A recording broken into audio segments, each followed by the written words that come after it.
अस्सलाम वालेकुम। आज हम बात करेंगे उस दिन की जो हमारी तारीख का एक रोशन बाब है, 14 अगस्त योम आज़ादी। लेकिन आज हम इसे सिर्फ एक तारीखी वाक़या के तौर पर नहीं देखेंगे, बल्कि एक ईमानी ज़ाविये से समझने की कोशिश करेंगे। कुरान पाक में अल्लाह ताला फरमाता है, और अल्लाह की नेमत का शुक्र अदा करो अगर तुम उसकी इबादत करते हो।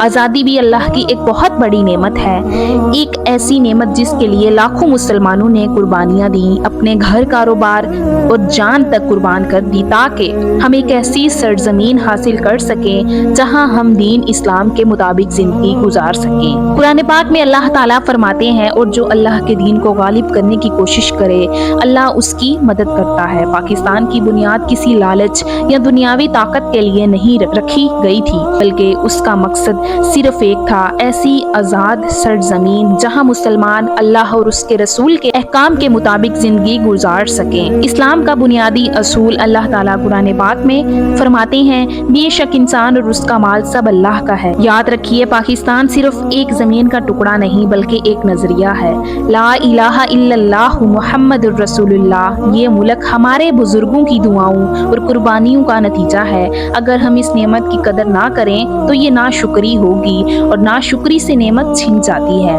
14 अगस्त हमें ये याद दिलाता है कि हमें ईमान और इत्तेहाद के साथ रहना चाहिए, मुल्क के कवानीन और वसाइल की हिफाजत करनी है, अपनी आने वाली नस्लों को इस्लाम और पाकिस्तान दोनों की मोहब्बत सिखानी है। हमारे कायदैन, खास तौर पर कायदे आज़म मोहम्मद अली जना और इलामा इकबाल बार बार ये बात कहते थे कि पाकिस्तान का मतलब सिर्फ जुग्राफिया नहीं बल्कि इस्लामी निज़ाम हयात है, यानी कुरान और सुन्नत के मुताबिक कानून साजी, अदल और मसावात का निज़ाम, इबादात की आज़ादी, दीन की तालीम का फ़रोग़ और एक ऐसा मुआशरा जहाँ इखलाक, ईमानत और इंसाफ हो। लाखों मुसलमान इस ख्वाब की तकमील के लिए अपने घर, ज़मीन, इज्जत और जाने कुर्बान कर गए। हिजरत के काफिले खून और आंसुओं से गुजरे ताकि एक ऐसी रियासत बन सके जहाँ अजान की आवाज़ आज़ाद फिजाओं में गूंजे और कोई मुसलमान अपने दीन पर चलने से ना रोका जाए। आज अगर हम वाकई पाकिस्तान के मकसद को पूरा करना चाहते हैं तो हमें झूठ, करप्शन और नाइंसाफी को ख़त्म करना होगा, इस्लामी तालीमात को अपनी ज़िंदगी का हिस्सा बनाना होगा, नौजवान नस्ल को नज़रिए पाकिस्तान सिखाना होगा। अल्लाह ताला कुरान पाक में फरमाता है, बेशक इंसान और उसका माल सब अल्लाह का है, यानी हमारा जिस्म भी हमारी अपनी मलकियत नहीं बल्कि अल्लाह की इमानत है। जैसे इमानत में खयानत जायज़ नहीं, वैसे ही हम अपने जिस्म को अल्लाह के हुक्म के खिलाफ इस्तेमाल नहीं कर सकते। इस्लाम औरत को इज्जत, तहफ़्फ़ुज़ और मुकाम देता है। इस्लाम ने बेटी को रहमत करार दिया, माँ के कदमों तले जन्नत रखी, बीवी को मोहब्बत और इज्जत का हक दिया।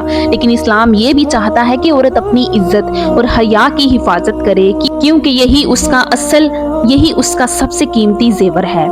मेरा जिस्म मेरी मर्जी की बजाय इस्लाम हमें ये सिखाता है कि मेरा जिस्म अल्लाह की मर्जी, क्योंकि हमारी जिंदगी का मकसद अल्लाह की इबादत है। लिबास, रवैया और तल्लुकात सब अल्लाह के हुक्म के मुताबिक होने चाहिए। आज़ादी का मतलब हदूद से निकलना नहीं बल्कि अल्लाह की हदूद में रहकर जिंदगी गुजारना है। असल आज़ादी ये नहीं कि हम मगरिब के कल्चर की पैरवी करें, बल्कि असल आज़ादी ये है कि हम अल्लाह और उसके रसूल की तालीमात पर अमल करें। ये आज़ादी औरत को तहफ़्फ़ुज़ भी देती है और इज्जत भी देती है। पाकिस्तान अल्लाह की तरफ से एक इमानत है, उसकी हिफाजत सिर्फ सरहदों पर नहीं बल्कि ईमान, किरदार और अमाल से भी करनी चाहिए।